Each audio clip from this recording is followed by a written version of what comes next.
To begin, open the TikTok app on your phone.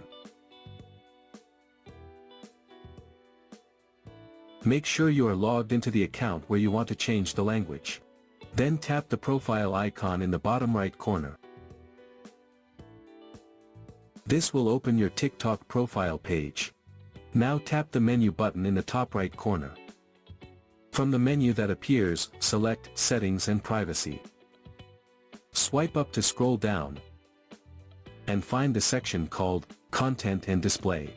Then tap Language. At the top, you will see App Language. Tap it. You will now see a list of all the languages supported by TikTok.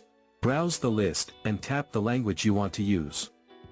After selecting your preferred language, tap Done in the top right corner.